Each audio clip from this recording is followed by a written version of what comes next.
Good evening and welcome to the April 14th, 2020 Ashland Tri-Board meeting. Pursuant to Governor Baker's March 12th order suspending certain provisions of the open meeting law, we are utilizing the Zoom conferencing platform to conduct our meeting, and all board and committee members are participating remotely. The goal is to maintain the spirit of the open meeting law, providing access and transparency to all proceedings. When appropriate, efforts will be made to allow for public participation through the Zoom platform. This meeting is also being broadcast live and is being taped by the good folks at WACA-TV, as well as live streamed on Facebook. Your patience with any technical difficulties is appreciated as we conduct our meetings in this new way. The Ashland Select Board meeting is called to order. May I have a roll call attendance from board members, please? Share aye. Lignani, aye. Kinsman, aye. Greaves, aye. Mitchell, aye. Chair Tosti? Excellent. So I will open the school committee meeting, and we are running this meeting with the same rules read by Mr. Mitchell. I will not read them again. Same rules of participation. We are also being recorded by WACA Cable TV. And I will ask my members to please let me know if they are here. Mr. Kendall? Aye. Mr. Terry? Here. Mrs. Bates? Are you here somewhere, Kathy? Yeah, you're muted, but why don't you unmute so you can. Here, sorry. And Aaron Williams, I don't see you yet, but are you here somewhere? I have not seen anyone else join. Okay. It's my understanding that she will be joining us, but we do have a quorum, so we can move forward. Very good. So the first item on our agenda tonight is an update on the COVID-19 situation.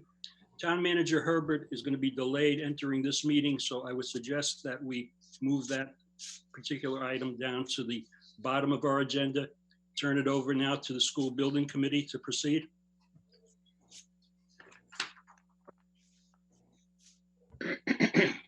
So on our agenda first, we do have, so are we moving the, going right to the discussion on the Mendez School Building Project recommendation? That's what I would suggest. Okay, so we'll go to you, Paul, then. Okay. So thank you. So this is our second tri-board. Since our last meeting, we did have a public forum to also, I'll actually back up. We had a school committee or a building committee meeting on the 31st of March, where it was over a 3-hour meeting where we had a robust, I would say, conversation on all of the different options we were exploring. And we made our recommendation. It's option 2D2 at the Mendez site. I shared that with the tri-board after that meeting. And so then we had the public forum on the 7th of April, and then tonight the tri-board. So the presentation we're going to walk through is largely the same as it was for the forum. We're going to not spend as much time on some of the things that we would have in the forum. We did that because there might be people that are joining that have not, that might have been the first time they've seen some of those things. Here, obviously, we've had some conversations in the past, and we'll kind of go through those rather quickly and spend more time on the recommendation and in contrasting the options we did weigh. So if we're good with that, then I will turn it over to, I believe Kent would start. Is that right, Jeff? I just have the timeline slide up just to refresh everybody's memory, but Ken's going to do most of the talking. As Ken pulls up the presentation, just to refresh everybody as to where we were a couple of weeks ago when we met. Hey, Jeff, if you could, if everybody, any of the consultants that talk could just introduce yourself to make sure that those that aren't familiar with know Sure. what we're talking.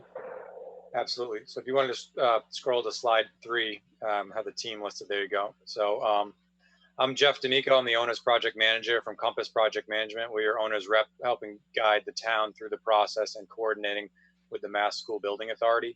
Just a brief touch on the timeline. I'm going to get into the detailed schedule and cost at the end of this presentation. But there's a 3-stage process, which we covered at our last meeting with the Mass School Building Authority.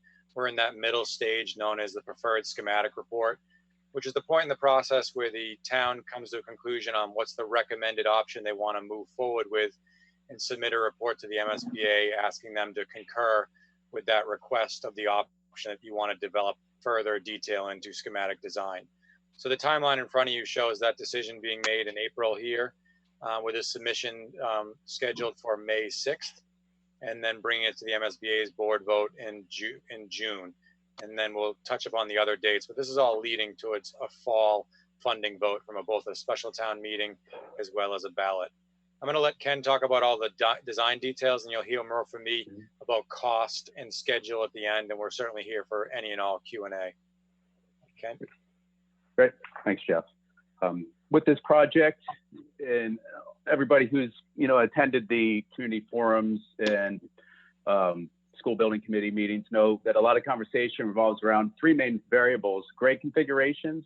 As part of the study with the Massachusetts School Building Authority, there were two grade enrollments: a 635 student enrollment serving grades 3 to 5, and an 845 enrollment serving 2 to 5.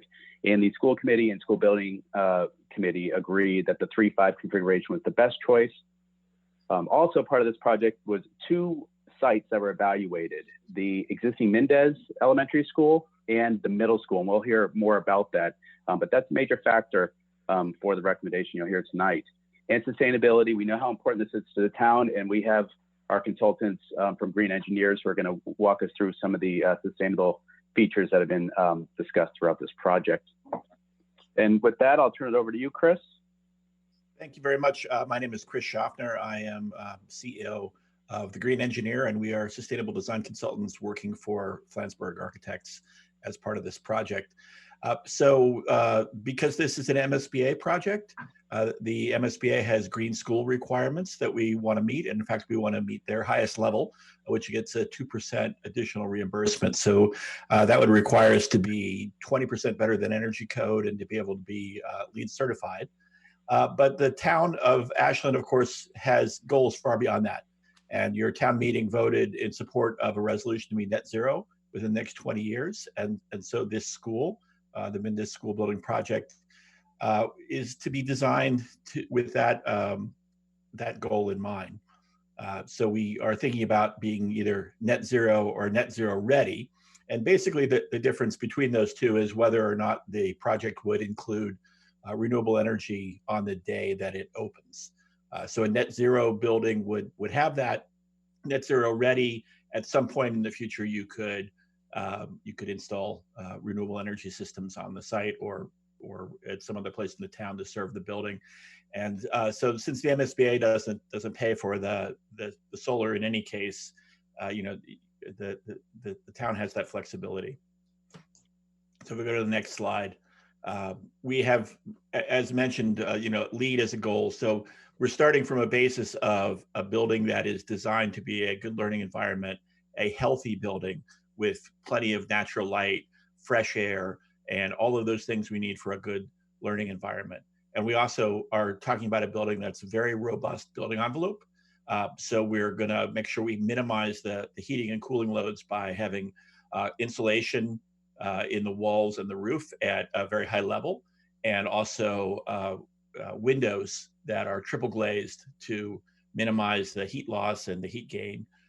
And we also minimize heat gain with sunshades outside the building. And so those are kind of a given. And then within that, we've been looking at different mechanical system options. And we, in detail, have looked at 3 options that are listed on the screen. Option 2 and option 2B are what we'll call green systems. Option 3 is sort of the baseline code compliant building. So option 3 has gas heat and a conventional water-cooled chiller plant, uses a lot of fossil fuels, has the lowest life cycle cost based on today's utility rates. And so that's an important distinction, is that right now, natural gas is cheap relative to the price of electricity. So currently that's the situation. That may change. And we looked at 2 options in more detail. Option 2 is the ground source heat pump system, and that would be all electric. So there's no fossil fuels here for heating at all. all these options still would have emergency generators. So if the power goes out, you still need some emergency power, and typically that's run with some sort of fossil fuel to power it. But option 2 gives us a full all-electric system. The ground source heat pumps are expensive, so there's a substantial cost for the ground connection with the ground source heat pumps. So another option we've looked at is option 2B. And option 2B is a hybrid. And the idea of this is that we have ground source heat pumps to pick up most of the load in the building, and then we have supplemental cooling tower and natural gas boiler along with that picks up just the peak loads. So most of the hours of the year, the building is operating fully electric, but it does have that natural gas boiler there for the peak loads, and also as backup. So if the power's out and we need to keep the building warm, we could use the natural gas and not have to have such a large generator for that. So you can see these 3 options when we look at the energy use, which is the last line, the site energy use intensity. Option 2 and option 2B are virtually similar. There's just a little bit difference. Option 2B just consumes a little bit more energy compared to option 3 is a significantly higher amount of energy that would be used. And option 2B gets us to that energy use at a reduced first cost compared to option 2. And so, I think that's why we think that's a good option to be considered. We go to the next slide. So, again, these 2 options that we've been looking at for both. Option 2 is the ground source heat pump meeting all the loads, and we'd have about 100, we call them wells, they're really boreholes, they're not actually wells. They're piping into the ground. And you'd need a 750 kW generator backup power so that if the power was out, you can still generate some heat and keep the building warm. So the total add cost for this is about 2.3 million. Versus if we go to the 2B, the hybrid primarily electric system, so we'd have half the size of the wells. We'd have 50 of the boreholes, and our generator would be reduced by more than half. And so that comes in, like we said, at the 2.3 million less. So this was the option in the baseline cost estimate for that. So option 2B gets you most of what you want for $2.3 million less. And just thinking about path to net zero, so the difference between net zero ready and net zero is just that dotted line there in the bottom of the box. It's the added photovoltaic panels to be added to the building, and we could achieve that on the project by putting PV on the roof and also parking lot canopy systems. And you can see the expected added cost for that. But otherwise, the building we're building is the same. It's super insulated. We got the sunshades. We've got a high efficiency HVAC option. The only difference is whether or not the solar is included in that piece. I think there's one more slide. Nope, that was it. Okay. Great. Thanks, Chris. So thank you very much. And I appreciate the chance to speak with you all tonight. Happy to answer any questions as we go on. So this is Kent Kovacs again from Flansburgh. I'm going to walk us through another big component of this plan and the process during the feasibility, the educational plan. And looking at the timeline, going back to April of 2017, this is when the statement of interest was submitted to the Massachusetts School Building Authority for this project. And you were brought in at the end of that year in December. And when this project began in the fall, when the design team came on board, there we had New Vista Design, who's the educational programmer, conduct many visioning sessions with the district and the community. And also, as we developed the educational plan, the district formed and had written an educational plan that was submitted to the MSBA for evaluation. And brings us to February 26th, where the school committee vote recommended for the 3-5 configuration. And this is just kind of a quick snapshot of some of the activities that happened on the educational front to bring us to today. And now where we are today is a recommendation for a selected site and design option. And that is a new school at the Mendez site, and it's option 2D2. The biggest factor was flexibility in design and future accommodations. And if you've been to the school building committee meetings or looked at the meeting notes, you can see there's a lot of dialogue back and forth about all the options that were evaluated. And the Mendez site definitely provides the more options of flexibility for outdoor spaces such as fields, open space, and play space. It provides more efficient and safer traffic circulation. We're able to have a dedicated bus drop-off from the parent drop-off and get the cars off of the main access in. The abatement and demolition of the existing Mendez is eligible for MSBA reimbursement. And with this option, there's no loss of fields, and this includes an upgrade and replacement of the two existing fields at the site currently. And in the future, again, another requirement from the Massachusetts School Building Authority, we need to prove that the building can expand if need be in the future. They like to use around 15% of general academic classrooms, and the Mendez site definitely provides that opportunity for future expansion. And when we look at that to the middle school option, and we're going to go into some of those options later that were looked at, it really comes down to one buildable area in the northwest portion of the site. So there's really you could accommodate outdoor space, but it was not ideal. And we still have some issues bringing traffic in off of West Union Street at the same opening of the existing middle school. So that whole area would have to be redeveloped so we can get people cars off of West Union Street into the site. And so again, when it came to developing traffic circulation, it was not as ideal as the Mendez site. You do lose the baseball and the soccer fields with that option. That become the building and associated parking. And the existing Mendez school building, what to do with that, it would not be reimbursed for the demolition or because that would not be part of this project scope if you're building over at the middle school. And then future expansion, because we are restricted to that footprint in the northwest corner of the site, it would come in the form of multiple smaller additions to building wings or adding a third floor. And this is some of the criteria and conversations that happened over the last 2 months evaluating these design options. And now Bill Beatrice from Flansburgh is going to walk us through a look at the logistics of both of those sites. Bill? Thank you, Ken.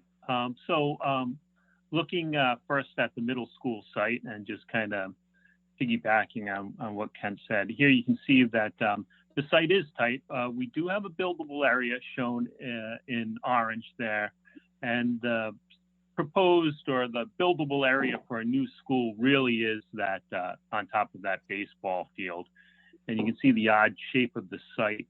So all our utilities and all our traffic would have to come off West Union Street because we don't quite have clear access from the MBTA access road. So that's just an overview of the site itself. And then logistically, how this would work. Like I said, the new building would be on top of the current baseball field. Our utilities and all our traffic would have to come off West Union Street. We'd have to modify that entrance. And it as you can kind of see here, it's a buildable site, but it's tight, and it really does end up maximizing the site, I'd say, between the new building, parking associated with that new building, the existing football field that remains.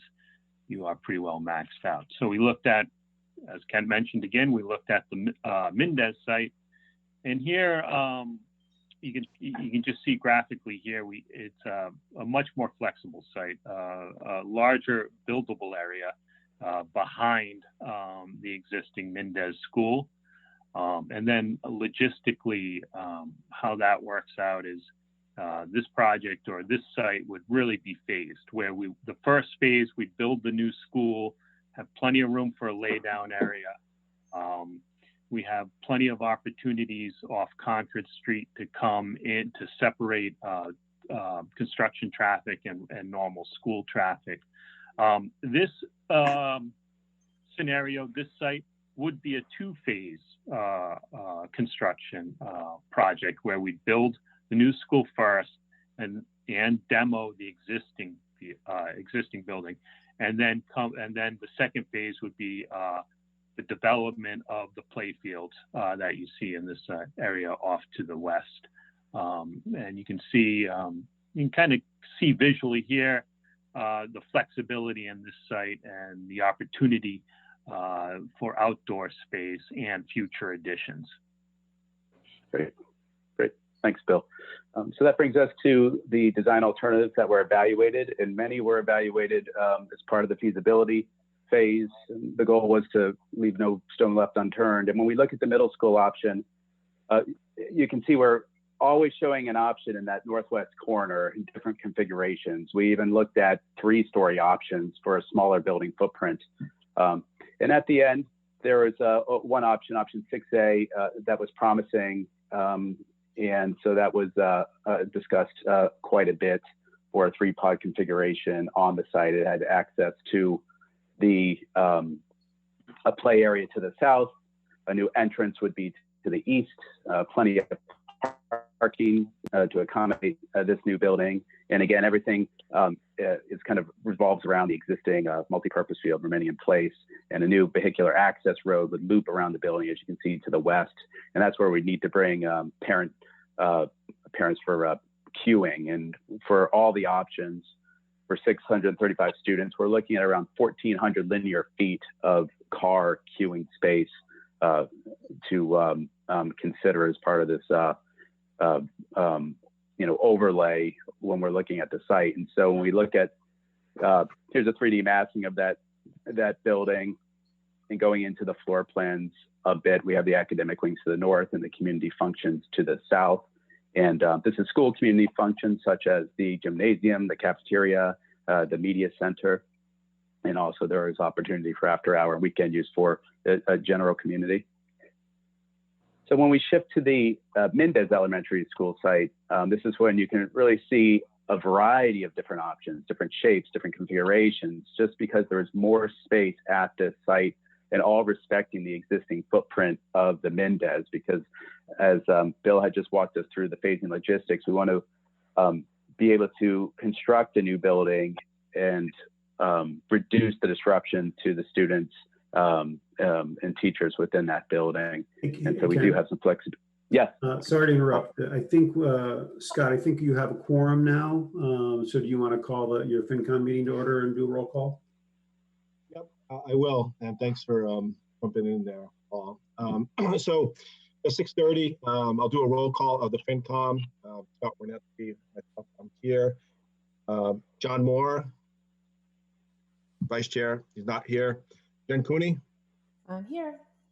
Ryan Turncliffe. Present. Ed Hart.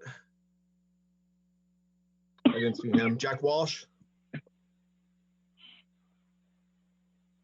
Jack, I think I saw you. You have to unmute.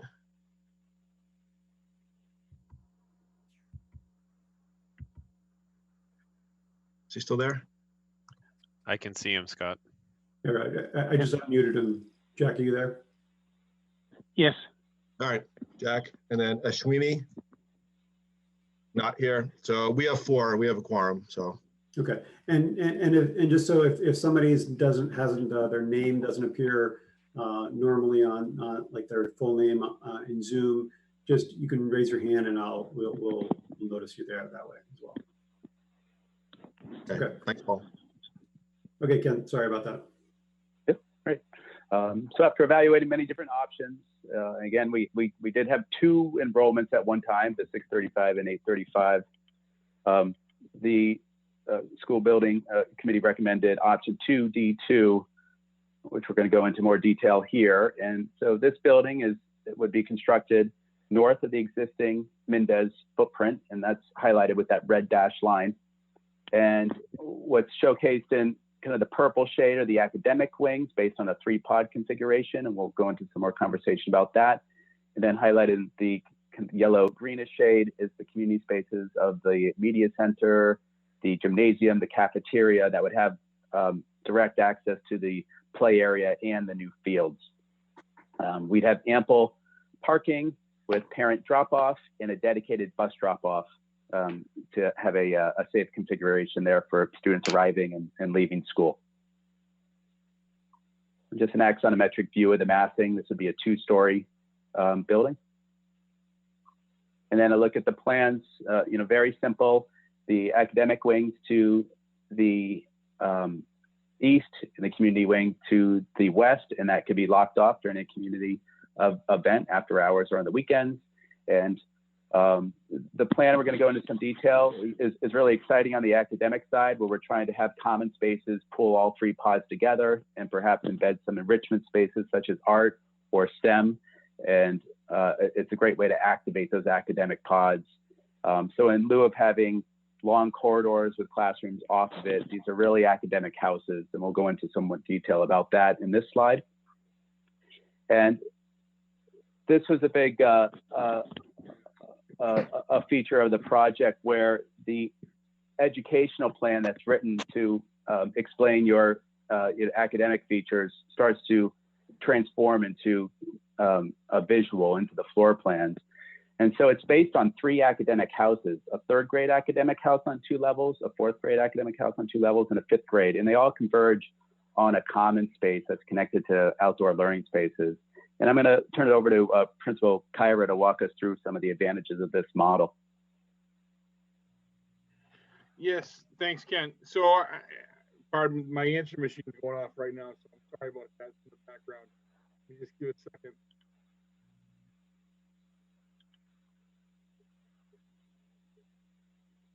Hopefully you folks can't hear that. So in terms of this particular model, it really fits what we'd like to do in the future at Mendez quite nicely. As folks know, we're looking to have a more unified educational program at Mendez, where we're no longer going to have 2 distinct programs, the multi-age program and the single grade program, but rather we'll have one unified Mendez. And by incorporating the 3 academic house model, we'll be able to utilize the best of both of our offerings right now. So this 5th grade house, we have 5 5th grade classrooms on one level and 5 5th grade classrooms on the upper level, which would allow for some vertical planning and vertical collaboration between all of our horizontal collaboration between all of our 5th grade classrooms. So the horizontal collaboration means we are working within a grade level horizontally among the different grade level teams. So our 5th grade classrooms that are on the upper level would be able to work with our 5th grade classrooms on the lower level, but that's considered a horizontal collaboration because it's between one grade level. And then they at the same time would be able to work collaboratively with the 4th grade team that was on either the lower level or the upper level, and the 3rd grade team that would coincide. So we would really have the potential for 2 teams, a team that consisted of 5 3rd grade classrooms, 5 4th grade classrooms, and 5 5th grade classrooms on one level, and 5 3rd grade classrooms, 5 4th grade classrooms, and 5 5th grade classrooms on another level. Without getting into too much that would be confusing for folks, this would allow for both academic collaboration that is vertical and horizontal. And that vertical collaboration essentially means that grades 3, 4, and 5 could work together to promote things like mentoring opportunities, promote the opportunities for students to be able to get to know teachers for 3 years and to establish relationships, and to work within multi-grade units during portions of the school day and portions of the school year. So this setup really would fit quite nicely with what we're looking to do. As you know, our challenge that was given to us by the school committee was to provide an opportunity for students to learn in a school that offers the best of what we do right now, which is 2 distinct programs that offer different opportunities, but this model would truly allow that to happen. We're excited about it, and we think that the common spaces provide great opportunities for cross classroom collaboration and grade level collaboration, and the outdoor classrooms too. The proximity to the outdoor classroom would also allow for a great opportunity for students to get together. Great. Thank you very much. And so now we touched upon kind of where we were in the design of the building. We're going to walk you through where we are with the cost estimates. And just an overview before I hand it over to Jeff D'Amico from Compass, your owner's project manager. This project consists of the construction of a new nearly 105,000 square foot school, and then the demolition, as we stated earlier, of the existing Mendez School, and the development of over 16 acres of site. Again, at the Mendez School site, there's a lot of area, and that's compared to around 9.5 over at the middle school. And we've also incorporated what it'd take to get this to net zero ready. And so I'm just going to walk through a couple of the kind of highlights of what's in it for different categories, such as the site. Again, we have the demolition. We have removal of any soils that need to be brought away, such as organics, and what's brought in for proper bearing soil for that new building.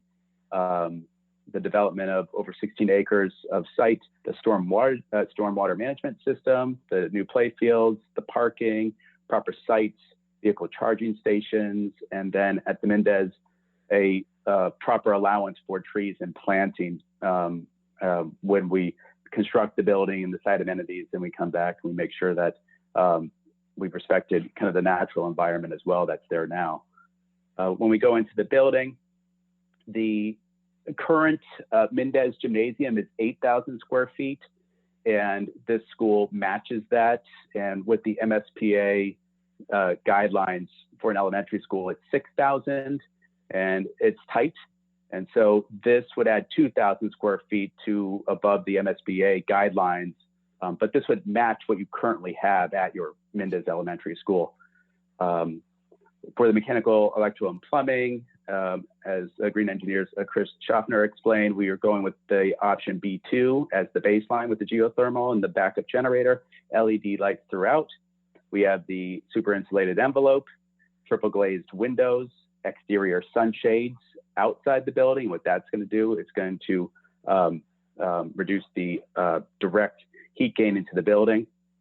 And then when we go into kind of look and the feel inside the building, we have built-in wood cubbies inside the classroom, not metal lockers in the hallway, the skylight allowance, cabinets and sinks within all the classrooms. So a lot of pieces that should be inside an elementary school building have been incorporated into this cost estimate. And this is just touches upon a few major components that are part of the overall estimate.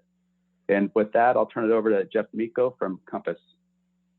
Thanks, Ken. So as you've heard from Ken's last couple of slides, we've given you a kind of an eye peek hole into what's in the scope of the project. You know, we hit a few big ticket items, wanted to draw some of the differentiators about this particular project. You also heard a lot about the various options that are studied. With those different grade configurations and site options, there were dozens and dozens of variants that were studied throughout the process. Those were whittled down by the building committee at the 2 stages, first the PDP stage and then our current stage of the PSR. Along the way, the feasibility study agreement with the Mass School Building Authority requires you look at certain items. Those are grayed out on the screen in front of you. What that is a code-based repair, which is essentially you have an existing asset.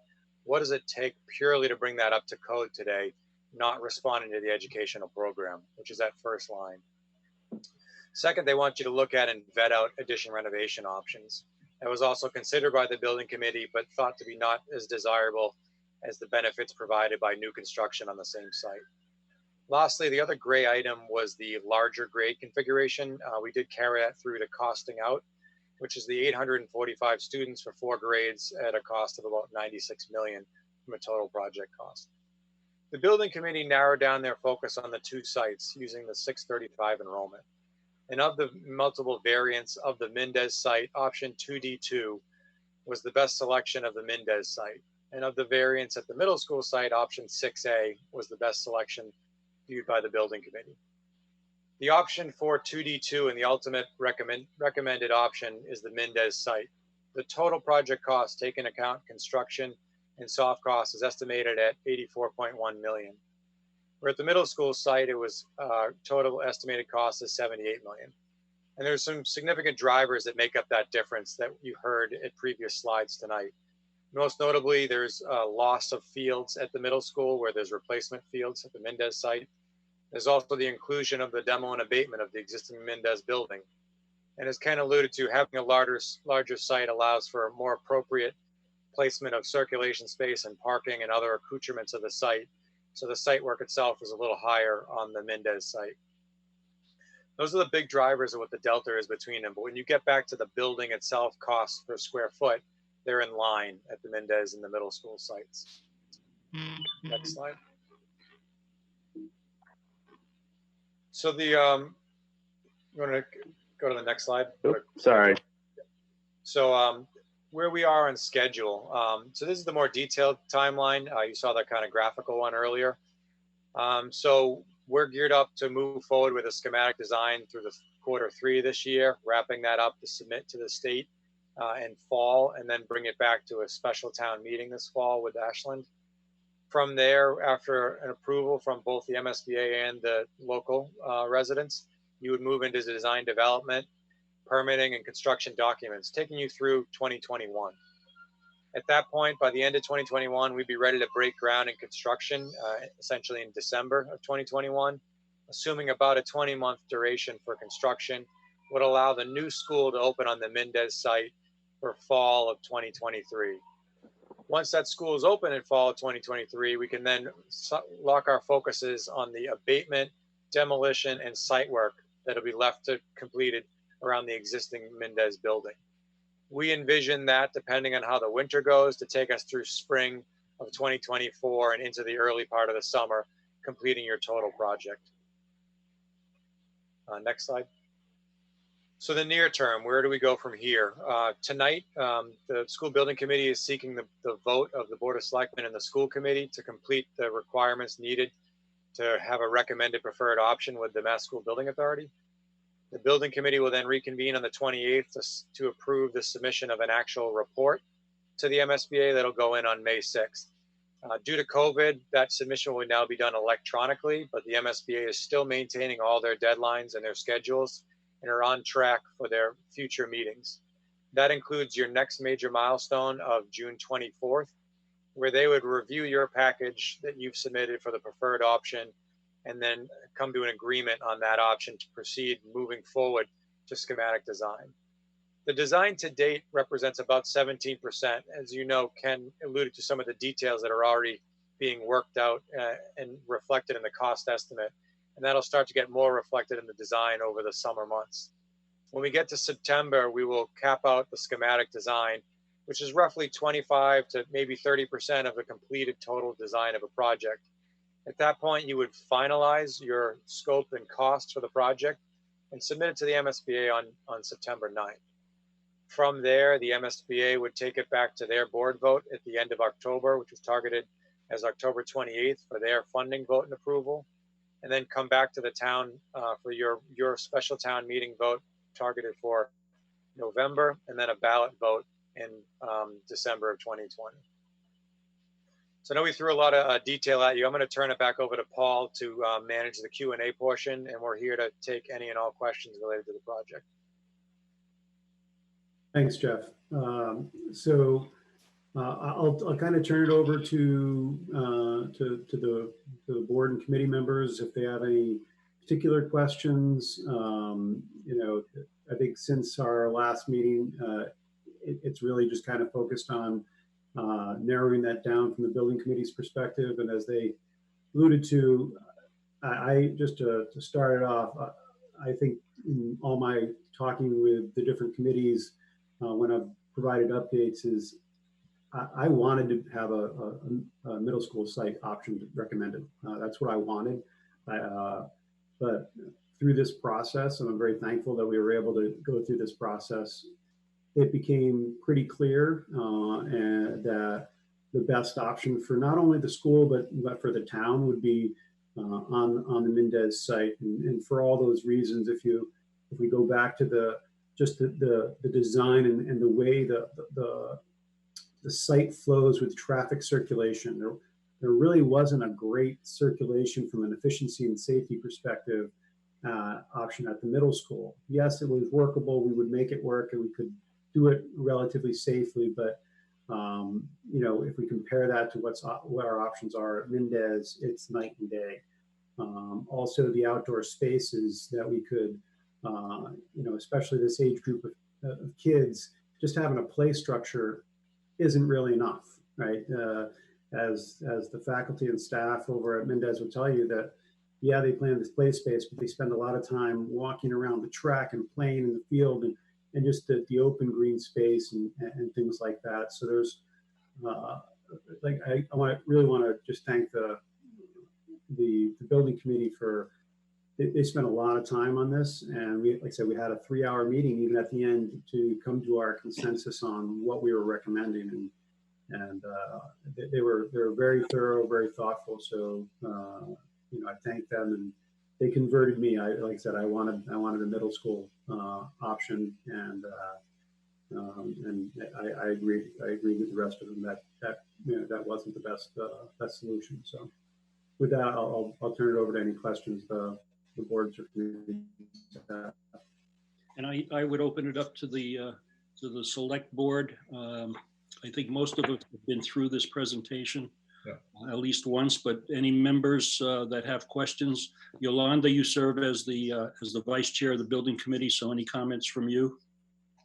I would just say, similar to Paul, in that when I heard that the middle school was a potential site, that I really considered that would be such a great opportunity to have one campus. But as we went through this, and that's what I loved about this process, it was truly a feasibility, looking at all the options and trying to determine what was going to be the best for long-term, for the community, for our students.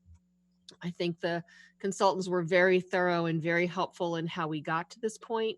And the school committee, the Mendez feasibility committee group, they were just so good and so thoughtful. It was appreciative having the experience that we did as we sat there and asked these questions and had this discussion. So the process was just so thorough, and it's great that we're able to bring this to the community. And I think as we bring this further and refine what actually gets put in the building, I think the community can be proud of the process thus far.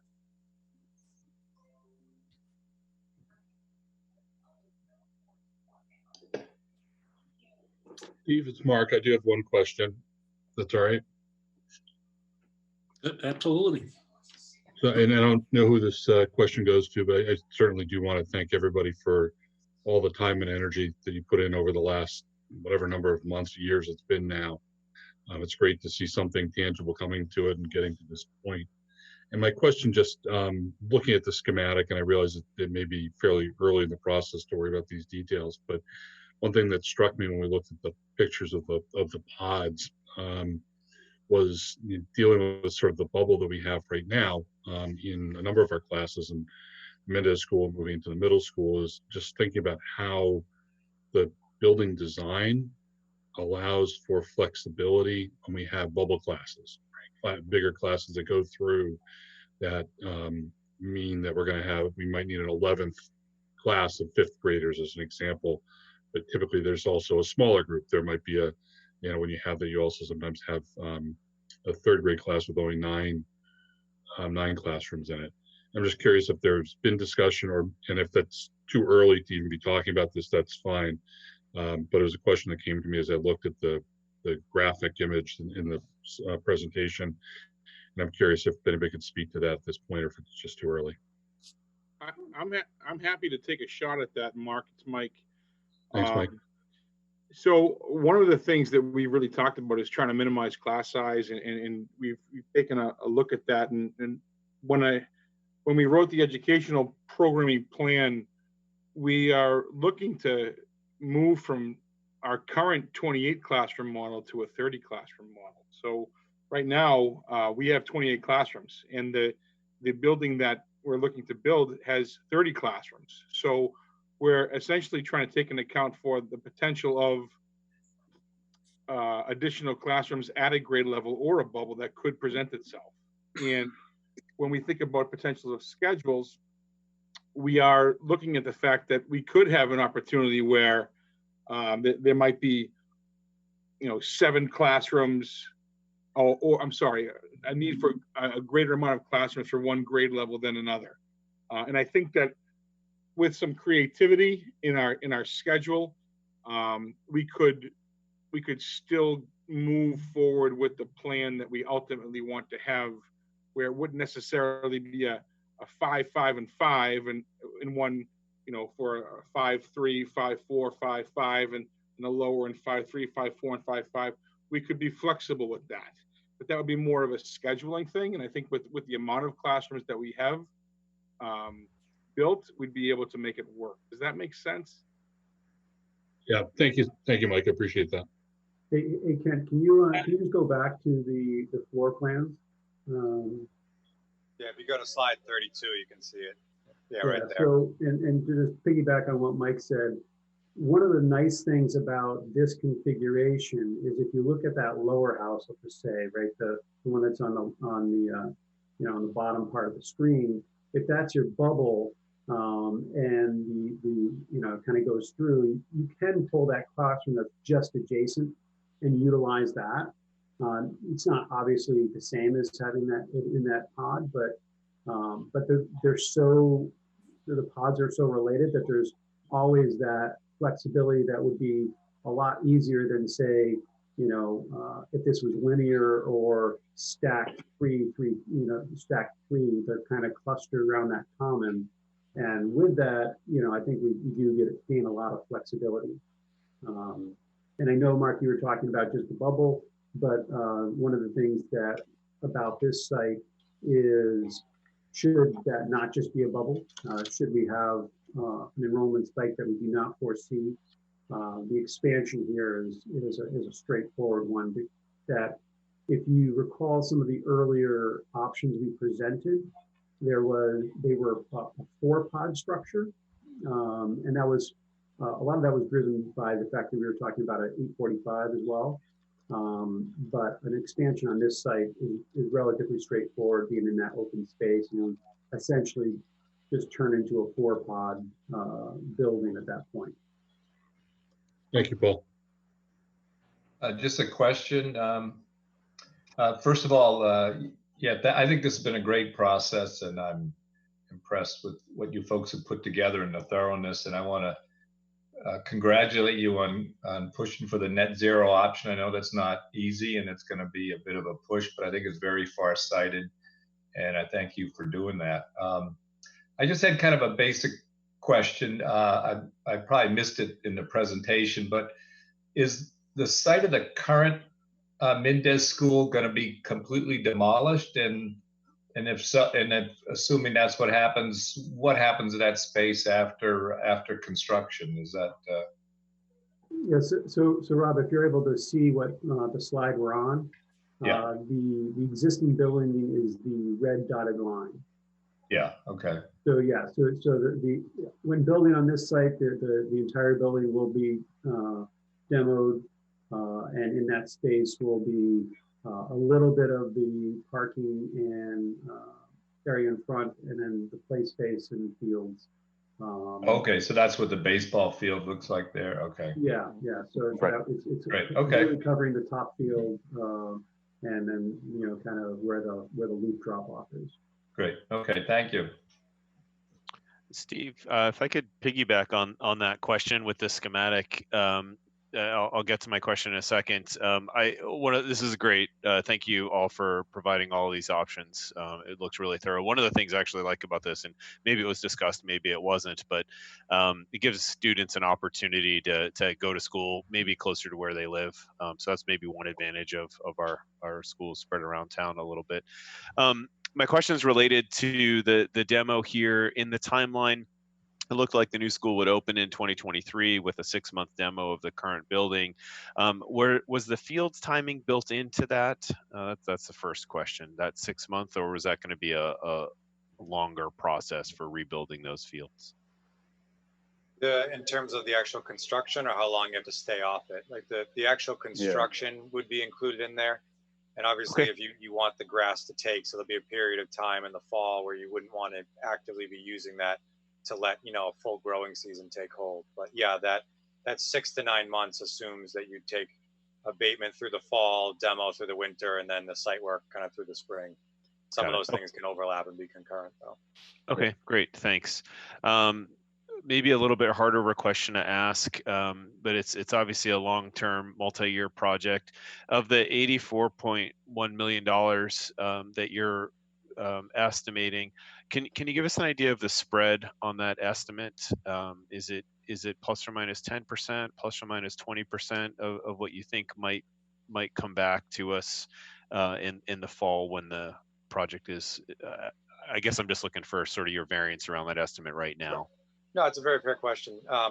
So there, I think 10% is reasonable, and plus or minus. But the numbers are pretty good. As Ken alluded, that we're early on in the process. There's things in there that can be reduced or removed. We picked the middle road option with the mechanical systems, which has half the geothermal, which is a big cost driver. We're currently also including construction manager at risk approach. There are options that the committee will decide whether to go with a general contractor approach, which could remove 5% from the total project cost, because at the end of the day, you're competitively bidding everything. A little difference between construction manager at risk and general contractor is that at the end of the day, the net cost is probably about the same to the town, but you would build a little more in. Construction managers tend to turn back money at the end of the project. Versus a general contractor approach, you pay for change orders only when requested, so there's less money built in up front. So there are some variant decisions that will impact the cost, but right now it's the more conservative approach of the construction manager at risk. Okay, thank you. Yeah, and just to piggyback on that, Ryan, we've intentionally always carried larger options and things like that through the process, because it's a lot easier conversation when we say it's X and it's really X minus something rather than X plus. So we've carried those things in the assumptions page that were in the building. There's lots of different things that are fits and finishes that are the tick up from what it might be a base, and we can make those decisions, but we wanted to make sure that the number we're presenting is as real as possible. So the hope isn't that it changes too much, and certainly not in a surprising way.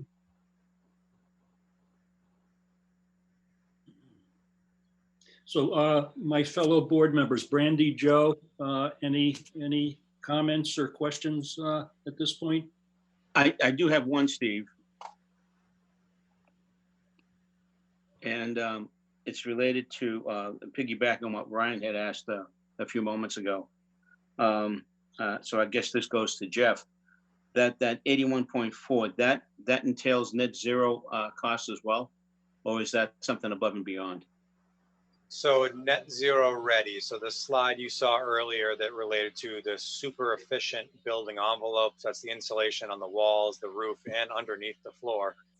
Those costs are all built into the scope, as well as I think triple glazed windows. Mm-hmm. Geothermal is in there to help bring you closer to have that low EUI. Okay. But the part that's not in there are the photovoltaics. So that would be above the top of that. Those photovoltaic numbers are a little on the high side. I think you ultimately would certainly come in less than those two numbers from a photovoltaic standpoint. And there's multiple ways to procure that. It either could be through the construction bid, through the electrical contractor. It could be through a third party with a PPA, or it could be purchased from the town directly after the fact. So there are a few different scenarios.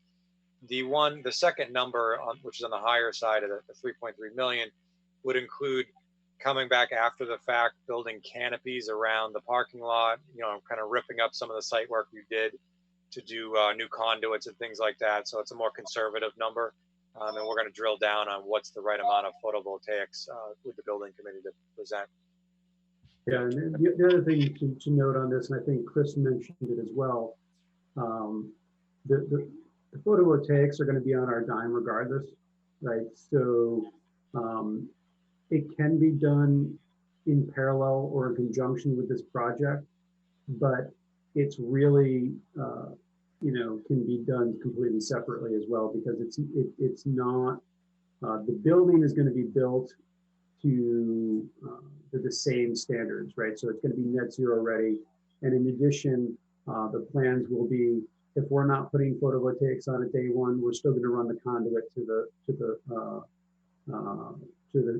the roof out towards the parking lot. So maybe put them in spots where we know it's going to be. So, you know, when the time comes, there's minimal disruption. You're not ripping up half the parking lot or running these long strips where you have to, you know, pull up. So what's nice about that is it's completely independent of the project in one way, in that whatever the best way to procure it is, whether that be grants, whether it be some program Eversource comes up with this year, the timing doesn't have to overlap. It certainly can go in conjunction with the project, but it doesn't need to. And it doesn't impact us because it's not something that's reimbursable. Thank you, Paul. I appreciate that. Thanks, Jeff. I have a question that's kind of related, that 2% additional MSBA reimbursement for you know, hitting certain sustainability numbers, that is based on that 84.1 million, correct? So if there would be an additional 2% reimbursement for what we had kind of we just saw, correct? Yes. Yeah. So the doesn't even have to be net zero to get the 2%. Yeah. So the MSBA requires it to be either LEED certified or the New England CHIPS, which is high performance schools. There's 2 programs you could enter through. Regardless of the net zero ready approach, the design team would make sure the building achieves that goal for LEED and to get the 2% reimbursement points.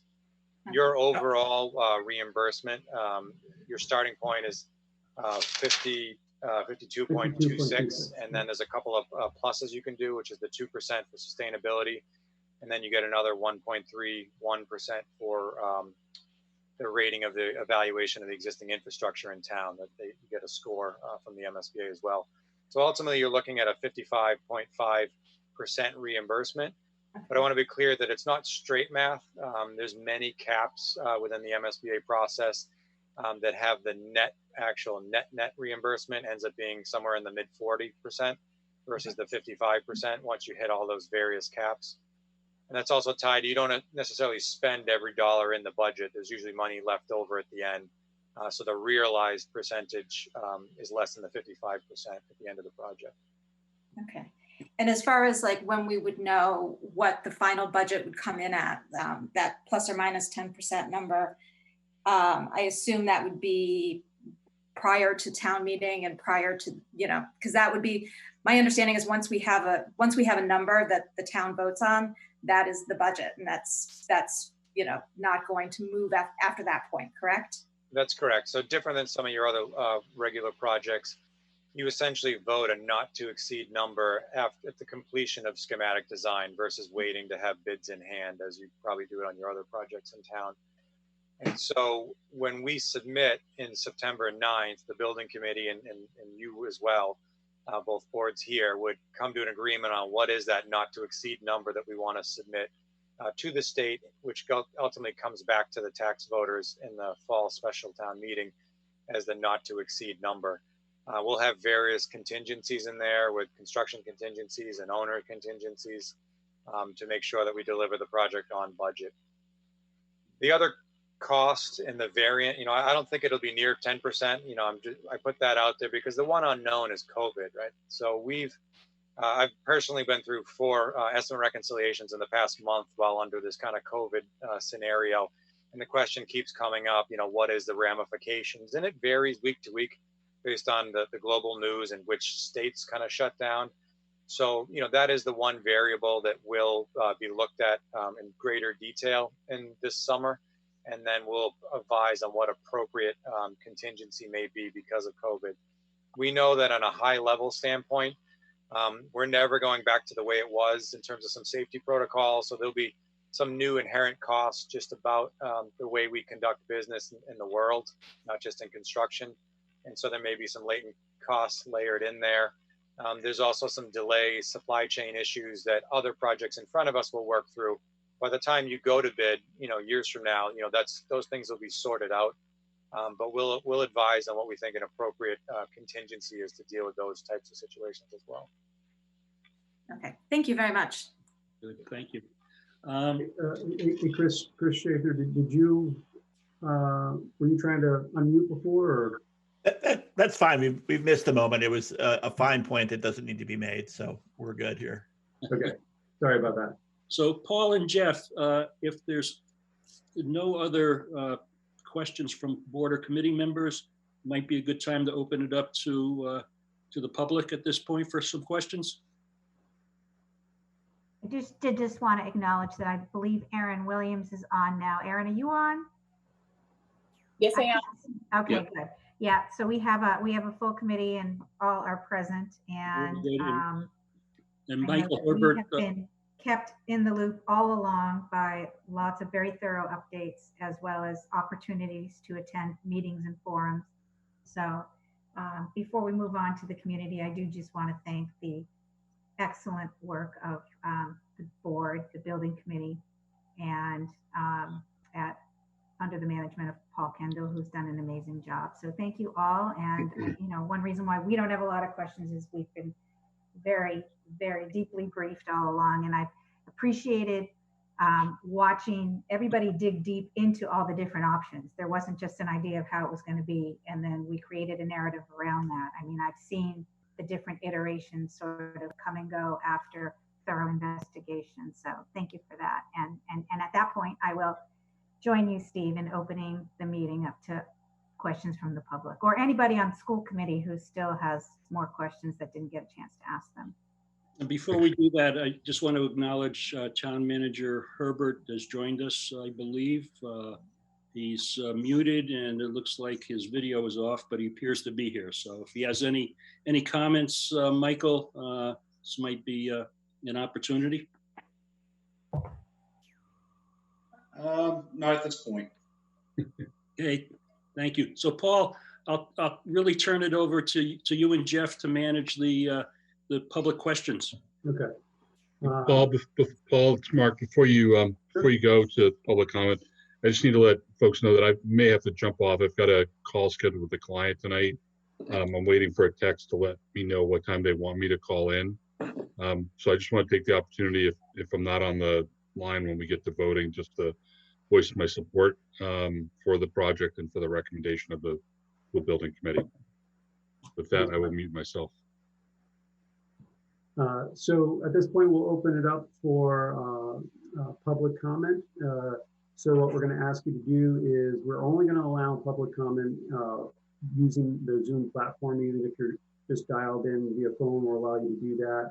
For those on the Zoom using your computer, if you hover over your screen, you can go to participants, and at the bottom of that pane is a raised hand.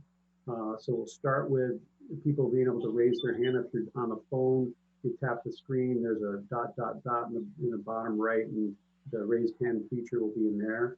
So if you want to do that, raise your hand. I will unmute you and we'll ask you to just state your name, and then you can make your comments, and then we'll just go by that. If for some reason anyone is having difficulty with that functionality, at the end of the public comment, I will unmute everyone, which will allow people that were having difficulty to unmute themselves and make comments at that point. So with that, if anybody does have any questions or comments, please raise your virtual hand and we'll get to hear from you.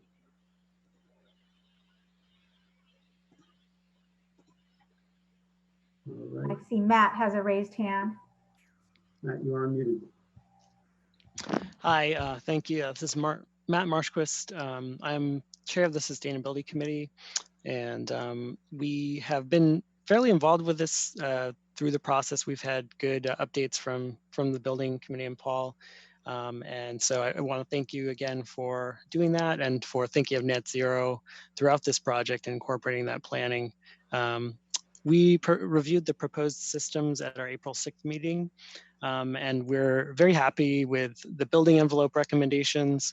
In terms of the 3 heating systems that we looked at, the committee is definitely leaning towards the geothermal options. One of the common strategies that communities are using for their net zero planning is to electrify buildings, which allows them to use more renewable energy as the grid becomes more renewable over time. So this is a good forward-looking thing, which a lot of building projects are doing now. If you look at some of the recent buildings that have been completed, more and more of them are using electric heat. That being said, although we prefer the all electric heat, the hybrid option is a really good kind of compromise, which supports the low energy intensity of the building and also is cost effective. So hopefully those savings could go into other aspects of the building, potentially photovoltaic or other things.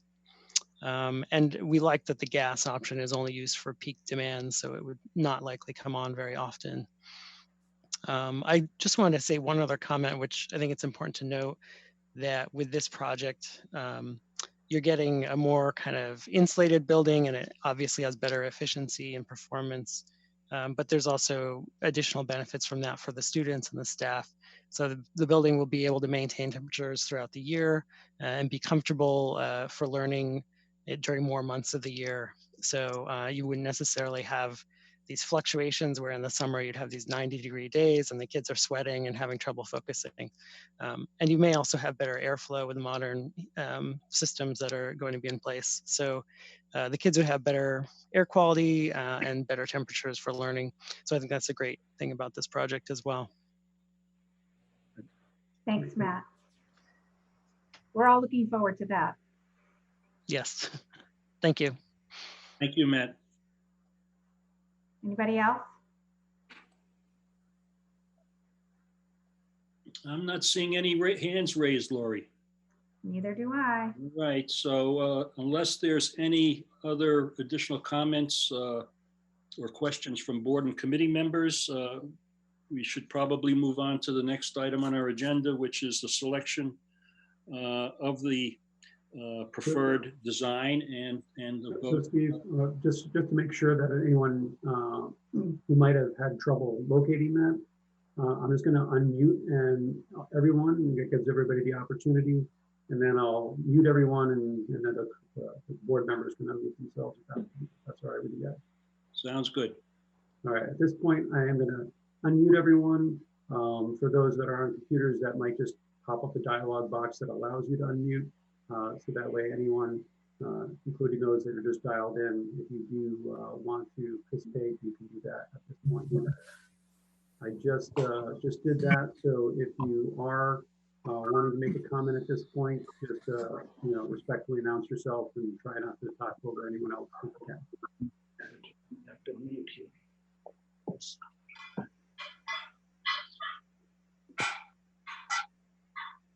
Okay.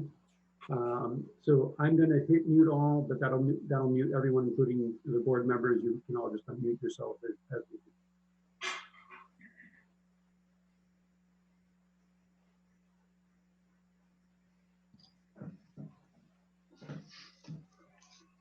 Okay, so Paul, we'll move on now to the next agenda item, which is the selection of the preferred design option, which case we'll be taking, I understand, 3 votes. We're going to be asking the FinCom to vote as well, correct?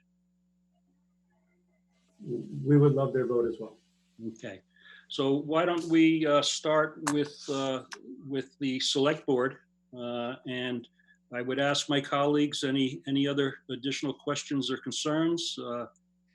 Here's an opportunity. Otherwise, I'll entertain a motion to support the preferred design. I move that we, the select board, entertain the motion to support selection option 2D2 for the Mendez site as the preferred design option for submission to the MSBA. Second. Who was that second? Joe? It was, but if Brandy wants it, she's got it. You were louder. So we've got a motion by Yolanda, second by Joe.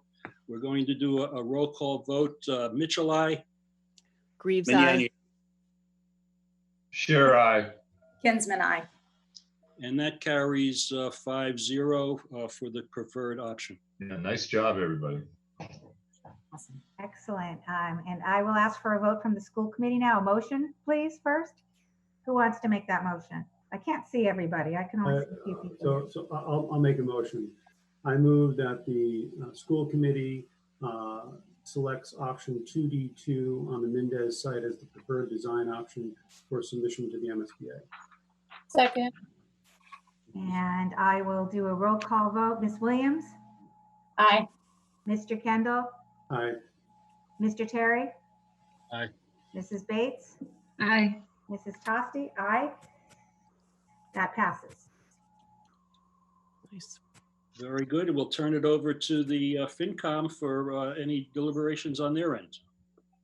Thanks, Steve. I guess before we entertain a motion, I know Ryan asked a question. Any other questions from my fellow members before we move on? Okay, hearing none, I'll ask for a motion from one of the three FinCom members. I can make a motion. I'm just not going to say it as well as the other two committees did. So I'll make a motion to vote to approve option 2D2 as the preferred design option recommendation to the MSBA. All right, second? Second. Jen seconded. I'll take a Yes. roll call. Jen? Cooney, yes. Cooney, aye. Ryan Turcliffe? Aye. Aye. Jack Walsh? Jack, muted? Is he He's still giving with a us? thumbs up. I Hold can on. see his video camera. Let's unmute him and get a voice vote. Why can't I see him? There we go. Oh, he's unmuted. You should be able to talk to him. All right, Jack, you're unmuted. What's your vote?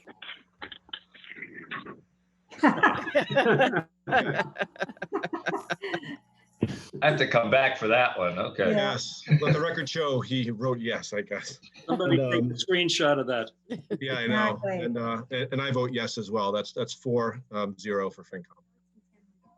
It's Very good. So congratulations. Thank you, to everybody. To the school building committee for a job well done, to the consultants as well, their team, and moving forward. Well, and, on behalf of the school building committee, thank you all for your support. I really appreciate the support, and even when I've come in and you've asked tough questions, they've all been very valid and thoughtful, and we definitely appreciate your support. Very good. So next thing on our agenda is listed as an update on the public safety building project. I'm going to turn this over to my colleague, Mr. Magnani, who's the chair of the public safety building committee for an update at this point. Thank you, Stephen. Good evening, everyone. And again, I'd like to thank everybody that was on the middle school building site committee. Did a fantastic job. You left no stone unturned, and greatly appreciate all the hard work. So thank you again. The update, we were supposed to have a meeting today, this afternoon, but it was rescheduled for Thursday at 4. And we will be talking about the HVAC site building plan for the new building design.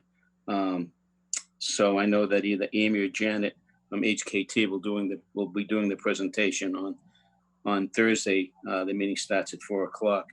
And for anybody who's interested in viewing that, the Zoom number will be 526-885-695. It's also listed and posted on our scheduled meeting on the town website as well. So hope you can make it.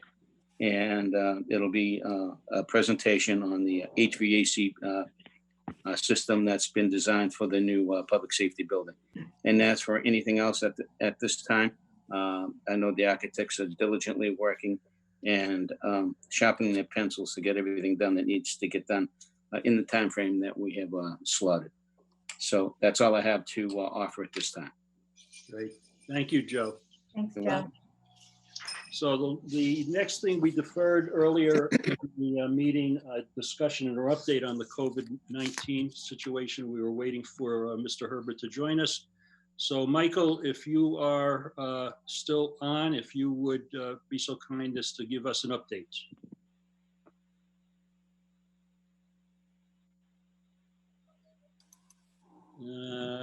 let's see, there he is. Okay. All right, I am unmuted, unfortunately. So I hope everybody's doing well tonight. I think before I give an update on COVID-19, I really would like to echo everybody's compliments to the school building committee. I think you've done a very thorough and complete job in vetting a number of different recommendations and similarly processing it down to one particular option. And I think the process was good. And again, I think I'm looking forward to moving forward with it. So on to COVID-19. Obviously the situation continues to evolve. Today we are at 65 cases. That was as of noon today. We actually have 11 cases that are recovered as well. So we're gonna hopefully be in a position to where we can continually update the recovered cases in addition to the number of cases that we're managing and as an active caseload. Those of you may have saw that last week I decided to make a little bit of a personnel shift, and I asked Sergeant Ed Berman from the Ashland Police Department to come and be our task lead for COVID-19 response as part of the health department. And he was willing to do that. And I also want to extend my thanks to the Ashland Police Department and Chief Alfano for loaning him out to us. As you know, resources are scarce everywhere. And so I think this is going to be I think it's going to dramatically improve our coordination and our response in general, having that additional level of support. Because I think, we focus a lot on the medical issues, and that's entirely appropriate. But I think what we're finding from a response standpoint is that it really needs more of an administrative skill set to help manage this in addition to the medical background. And fortunately, Sergeant Berman brings both the medical and the administrative piece to this position.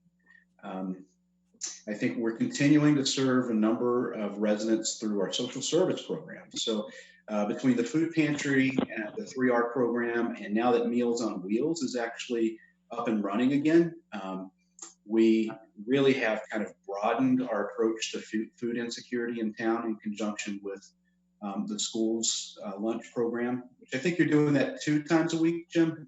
So we're really trying to set it up to where people obviously will have an opportunity to get food to eat every day, and if they can't, make it one day, they can at least get food the previous day that will last them for an extended period of time, for at least a couple of days or so.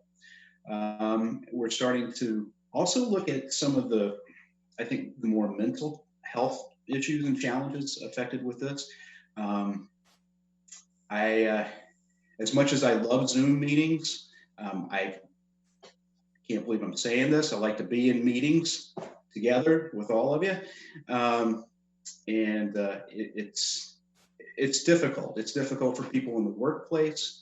It's difficult for people, with their friends and family. Easter, I'm sure, Easter and Passover was very, very different for many families this year than they were in previous years. And it's just something that we're adjusting to. So we're really trying to look at a plethora of different issues that are emerging out of COVID-19.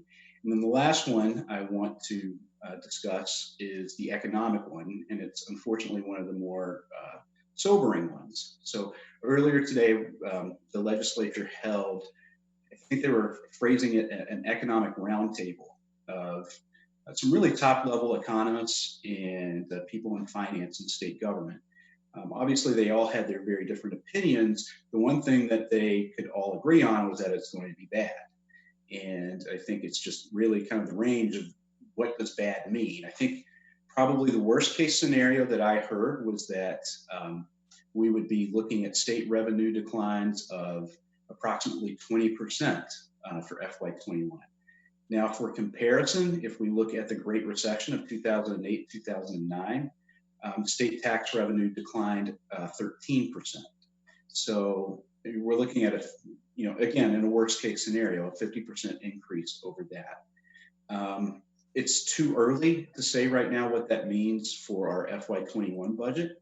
I think, I believe after today's hearing, members of the legislature, at least their Ways and Means committees and other people in leadership, including Senate President Spilka, were meeting with the administration to talk about a budget process moving forward. And we will be looking at moving our town meeting to June. That's actually on the select board's meeting tomorrow night. So I'm hoping that we'll have a sense of what those state aid numbers will be, those revised state aid numbers will be, if they are in fact revised by that time, but it's really too early to tell. And I will just say that we're in a very, very different position now than we were in 2008 with regards to our stabilization fund. Our stabilization fund back in 2008, when the Great Recession hit, was around $600,000. Again, our stabilization fund is also known as our rainy day fund. And now we're actually approaching close to 7 million. And if there's ever going to be a rainy day that we're going to experience, it's probably going to be within the next year or so. Best case scenario is we're looking at like a V-shaped recession and recovery, so a very steep and sharp decline, but then a pretty dramatic and quick recovery. Again, that's the best case scenario. So I think it's important that we continue to move forward with these building projects for a number of different reasons. I think the primary one is that there's a possibility of stimulus funding coming in the future that will help us do some of these building projects. I know the MSBA program, we're part of that with the schools. There's still a considerable amount that the taxpayers would be expected to fund. Plus we have a public safety building. Plus we have a number of other infrastructure issues that we can address through stimulus funding. If you remember back in 2008, the key term for any stimulus funds through the TARP program at the time was that term shovel ready. What that means is that you have a project that's designed, engineered, permitted, it's ready to go. All you need to do is put the bid documents out, get the bids in, and again, you're moving on. That's why I think it's very, very important to move forward with these projects, at least in the design stage. So if that money does come down, we'll be in a position to where we can take advantage of it. So I think that was enough of a report. Any questions? I would just comment, Michael, I was on part of that roundtable, economic roundtable as well this morning. I didn't stay for the whole session because I think it was getting more and more depressing as I was listening, unfortunately. And if there isn't one bright spot that was discussed was the state's rainy day fund, which is, I believe, $3.8 billion, which really puts it at the top of all of the states relative to having a rainy day account to that level. Now, how are they going to use it? When are they going to use it? Those are all unknowns at this point. I think right now the big unknown from what I gathered was just the whole CARES legislation and what states and cities and towns could expect from that. Yeah, just to elaborate a little bit on that, it's still undetermined. The guidance that came from the federal government that came with the CARES Act and the number of programs has been very sparse. And I think in some cases, funds are being ready to be moved without there any guidance to guide where that funding is going. So I think we're seeing that both in the private sector and the funds through the CARES Act that goes to the private sector, but also to the public sector. Very little money is expected, I believe, to go directly to municipalities from the federal government, directly to municipalities. And if they did, it would be into some of the large cities.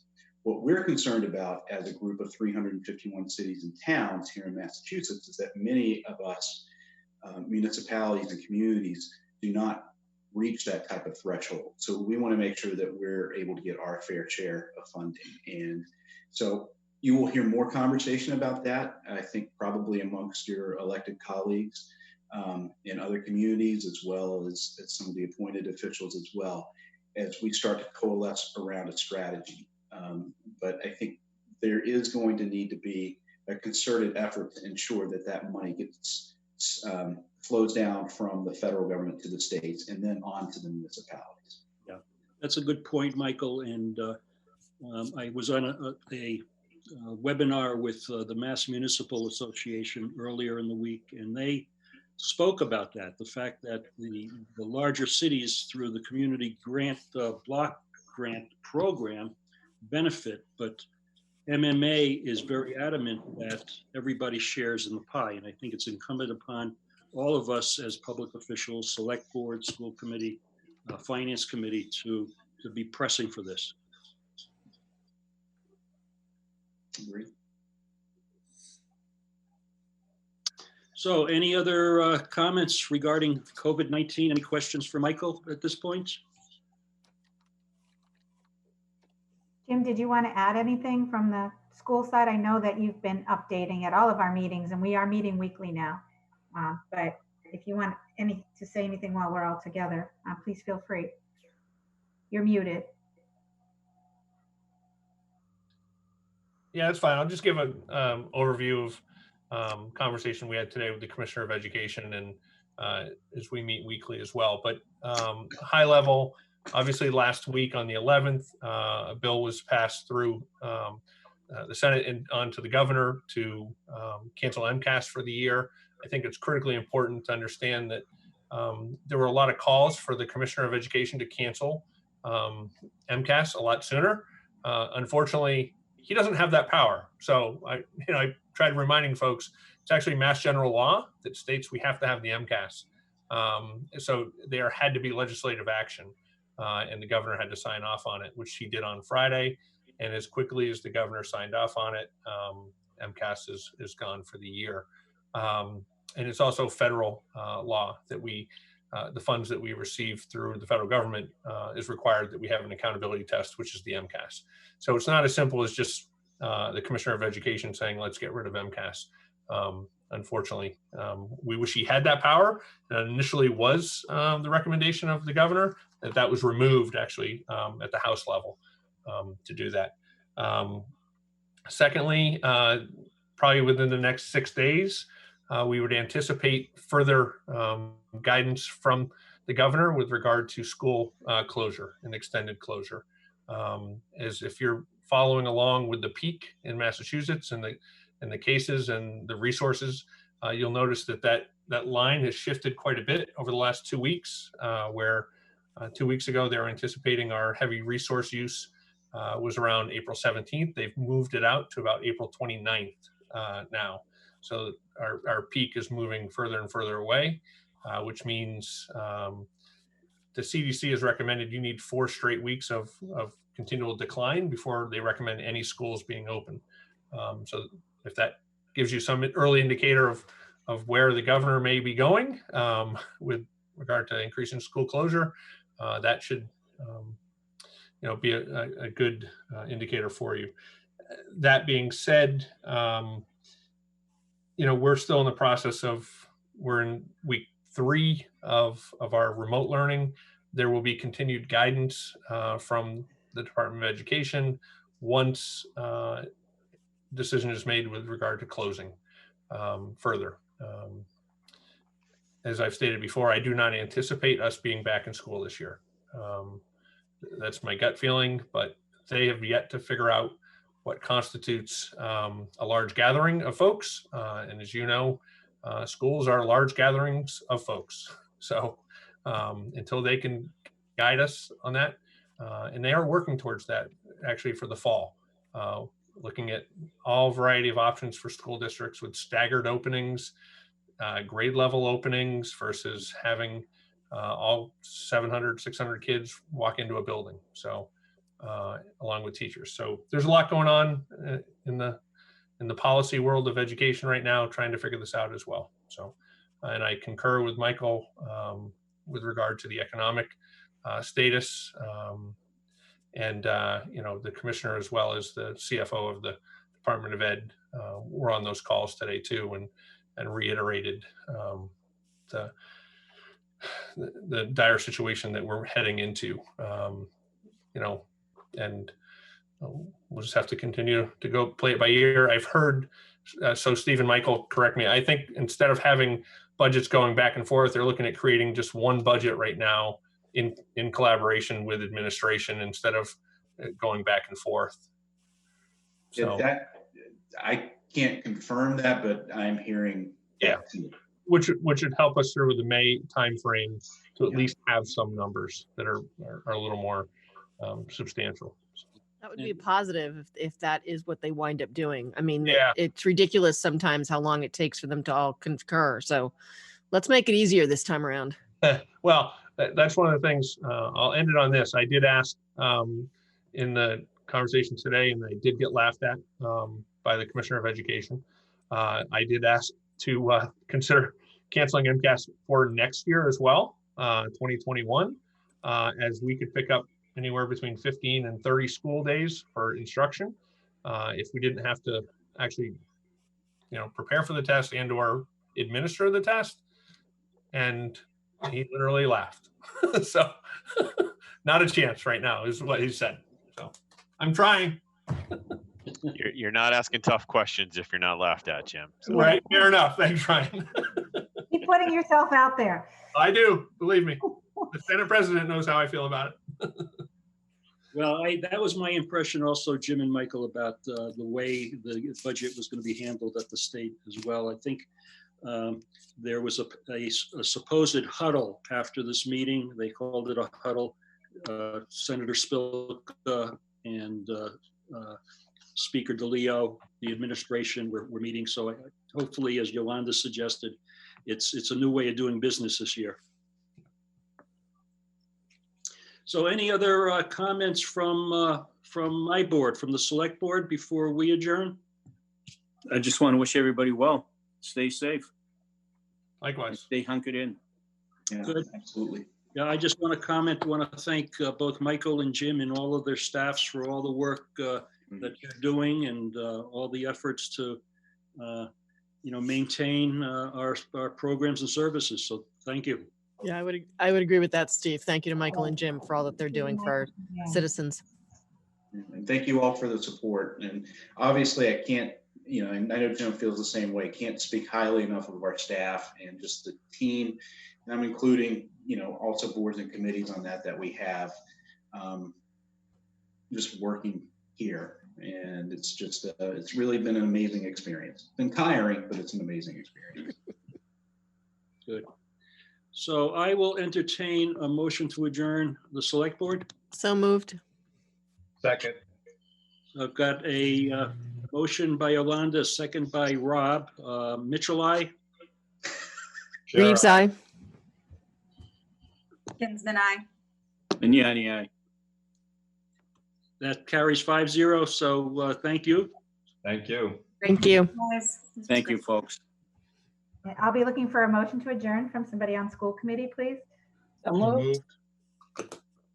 Who's that? Paul moved. Aaron? Second. Second. Thank you. All in favor? Aaron? Aye.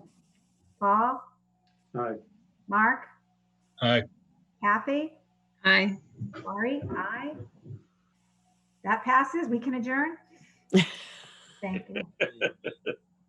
All right, I'll make a motion to adjourn, or I'll have someone make a motion to adjourn for FinCom. Anyone have a So motion? moved. Ryan, second. Anyone second? Second. Jen? Jack's holding up the letter I. Yeah. I think I unmuted Jack so he can maybe talk to us. He was ready for that one. Yeah. I don't think he wants to. I think he likes the attention. I know. So Warnetsky, aye. Turnflip, aye. Jen? Aye. And then Jack holding up the eye. We're Thank you, adjourned. everybody. Good night, Thank everyone. you. Have a good night. Thank you, everybody. Thanks, everybody. Thank you.